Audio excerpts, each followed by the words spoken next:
What if the keys to lasting self-sufficiency, thriving for centuries, weren't hidden in grand castles but in simple gardens? Most people think ancient monks just prayed, cut off from everything and needing outside help. But they built entire thriving worlds, feeding and healing themselves with just nature's gifts. You're about to discover the 10 plant secrets that kept their powerful way of life running for generations. Number 1. Lavender. Now you've probably seen this plant 1,000 times. Maybe it's in a garden, or in soap, or even in your tea. But for the monks, this familiar purple flower was an absolute powerhouse. It was one of the first and most important plants in their entire living pharmacy. Think about it this way. What's the first thing you grab when you get a cut? Probably an antiseptic wipe and a bandage, right? Well, they didn't have that. What they had was lavender. They knew that lavender had powerful antiseptic properties. That means it could help clean out a wound and prevent a nasty infection from setting in. For anyone working with tools, farming the land, or just living a rugged life, a simple cut could be a death sentence if it got infected. Lavender was their first line of defense. They could make oils or washes from it to keep wounds clean and help them heal. Number 2. Sage. This was the plant they turned to when the problem was deep inside the body. For the monks, sage wasn't just a seasoning for their food, it was considered a genuine lifesaver. In fact, its reputation was so legendary that one of the most famous sayings of the time was basically, "Why should anyone die if they have sage growing in their garden?" And this wasn't just folk wisdom. One of the most important monastic leaders, a man named Walafrid Strabo, wrote a guide to his garden all the way back in the 9th century. And in it, he made one thing crystal clear. Sage held the place of honor. He said it was packed with virtue for many ills, which was his way of saying it was the ultimate all-purpose medicine. Number 3. Rosemary. Rosemary was their answer. This wasn't about energy for lifting stones. It was about energy for the brain. Imagine you're a monk in a scriptorium. Your job is to spend hours upon hours, day after day, copying ancient texts by hand. One mistake could ruin weeks of work. You need focus, clarity, and above all, a sharp memory. That's where rosemary came in. It was widely believed to be a powerful memory enhancer.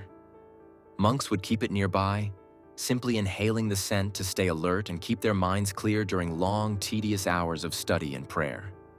It was like their ancient version of a cup of coffee, a tool to sharpen the one thing their entire life depended on: their intellect. Number 4. Time. And for that subtle, crucial work, they had time. This humble little herb was a key feature of the monastery's medicinal garden. This wasn't just some random patch of dirt. It was their outdoor pharmacy, strategically placed right next to the infirmary, the building where they cared for sick monks and even people from the surrounding villages. They needed their remedies close at hand. But this is where their cleverness goes to a whole new level. Sprinkled throughout these healing gardens, you might find something totally unique: a turf seat. Imagine a bench, not made of wood, but sculpted from packed earth and soil. And this bench was alive. It was carefully planted with a carpet of fragrant herbs, with thyme being one of the absolute favorites. Number 5. Chamomile. When you picture a monastery, you probably imagine a place of deep, unshakable peace. But that kind of tranquility doesn't just happen by accident. It has to be built and protected, day in and day out. And for the monks, one of their most important tools for creating that atmosphere of calm was chamomile. Now we've seen some of the heavy hitters in their garden, intense herbs for serious problems. But chamomile's power was in its gentleness. This wasn't something you'd use to fight off a raging fever. This was what you used to soothe a troubled mind and keep the small stresses of a demanding life from turning into bigger problems. And their method for using it was pure genius. We've mentioned the infirmary garden, with its unique turf seats. Benches literally made of earth and planted with fragrant herbs. While a herb like thyme was perfect for someone recovering from a physical illness, chamomile served a more subtle psychological purpose. Number 6. Mint. If you've ever tried to grow mint, you know it's not really a plant, it's an invasion. It spreads everywhere, chokes out other plants, and basically refuses to die. For most gardeners, it's a problem to be contained, but for a monastery, that unstoppable, aggressive growth was its greatest feature. They needed plants that were reliable and produced a ton without a lot of effort, and mint delivered, big time. This wasn't some delicate flower they had to carefully look after. It was a tough, relentless workhorse that solved a whole bunch of nagging day-to-day problems. First, and most obviously, was digestion. A monk's diet was simple and repetitive. We're talking lots of bread, porridge, beans, and ale. It was heavy, and it could definitely cause some serious stomach trouble. Mint was the simple, on-demand fix. A cup of mint tea wasn't just a pleasant drink. It was a practical medicine that could soothe an upset stomach and make a heavy meal sit a lot easier. Number 7. Garlic. So if you had to guess the most important crop for keeping a whole community fed, you'd probably think of something like wheat or beans. And you'd be close, but you'd be missing the key ingredient.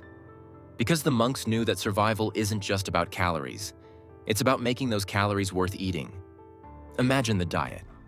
Day after day of bland porridge, heavy bread, and simple boiled vegetables. Number 8. Cabbage. That idea of a shield against outside dangers might make you think of castle walls or a well-trained army. But for a monastery, the most relentless enemy wasn't an invader. It was the calendar. It was winter. When the snow fell and the ground froze, the garden died. The harvest was all you had, and if it ran out, you starved. Number 9. Flax. When you think of a flower that connects the physical to the divine, you might picture a grand, fragrant rose or a lily. But the monks often turned to something much humbler. A plant with delicate sky-blue flowers that would blanket entire fields. And here's the secret. This plant wasn't grown for its beauty. It was a Trojan horse. Inside this simple flower was a solution to two of the monastery's biggest needs: clothing and food. Number 10. Apple tree. For a monastery to trade with the outside world, it needed a product. Something valuable, something that lasted, and something they could produce in huge quantities. And the answer wasn't gold or silver. It was liquid gold. It was cider. And that all started with planting an apple tree.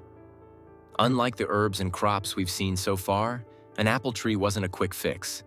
It was a long-term investment.